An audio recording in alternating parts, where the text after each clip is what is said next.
பால்மா விலை அதிகரிப்பு என்பதாக அதற்கு தலைப்பட்டிருப்பதை நாங்கள் காணக்கூடியதாக இருக்கிறது.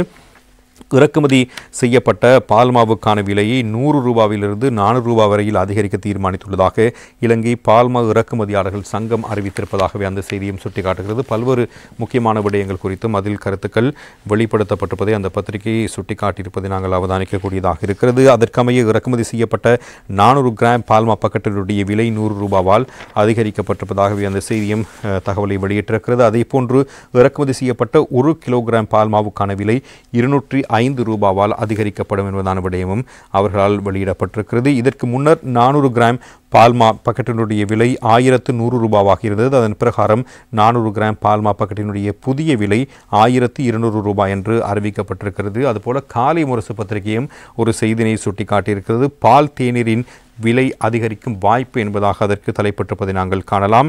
பல்வேறு முக்கியமான விடயங்களை வெளிப்படுத்தி அந்த செய்தியும் வெளியாக இருக்கிறது. பால்மாவினுடைய விலை அதிகரிக்கப்பட்டதை தொடர்ந்து பால் தேநீரின் விலையும் 10 ரூபாவால் அதிகரிக்கப்படும் என தெரிவிக்கப்பட்டிருக்கிறது. அகில இலங்கை உணவக மற்றும் சிற்றுண்டிச்சாலை உரிமையாளர்கள் சங்கத்தினுடைய தலைவர் ஹர்ஷன ருக்ஷான் இதனை தெரிவித்திருக்கிறார். இறக்குமதி செய்யப்படும் 400 கிராம் பால்மா பொதியொன்றினுடைய விலை 100 ரூபாவால் அதிகரிக்கப்பட்டதாக இலங்கை பால்மா இறக்குமதியாளர்கள் சங்கம் அறிவித்திருந்தமை மேற்கோள் காட்டிதான் அந்த செய்தி வெளிப்படுத்தப்பட்டிருப்பதை நாங்கள் காணலாம்.